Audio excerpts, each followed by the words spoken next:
কাজ করার চেষ্টা করছি। আপনারা তো জানেনই যে গত 15.5 বছর ধরে কিভাবে করে উন্নয়নের নামে টাকা পাচার করা হয়েছে, দুর্নীতি ব্যাপক করা হয়েছে। এর বাইরে এসে যদি আমরা কিছু কাজ করতে পারি, সেই কাজ পরবর্তীতে যারা আসবেন তারা এগিয়ে নেবেন এবং এই কাজের মধ্যে দিয়ে বাংলাদেশের মানুষ, বিশেষ করে ঢাকা শহরের অধিবাসীরা বেনিফিটেড হবেন।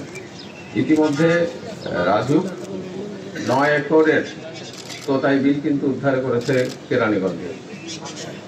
আমরা খুব দ্রুত আরো বাকি যেসব জায়গাগুলো বেদখল হয়ে আছে সেটা উদ্যোগ নিচ্ছি উদ্ধারের জন্য। খাল বিল নদী নালা দখলমুক্ত করে ফেলার উদ্যোগ নেওয়া হয়েছে। এই উদ্যোগ চলমান থাকবে।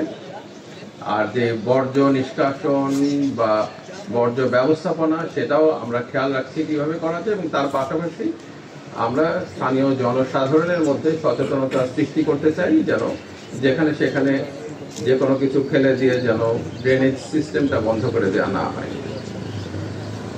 তো আমরা যদি এই উদ্যোগ চালিয়ে যেতে পারি, এটা উদ্যোগটা শুধু সরকার করলে হয় না, সরকার প্রতিষ্ঠানগুলো করলে হয় না, জনগণকে সঙ্গে নিয়ে করতে হয়। যখন জনগণকে সম্পৃক্ত করে এই কাজগুলো করা হয় তখন সেটা সফলতা দেখে।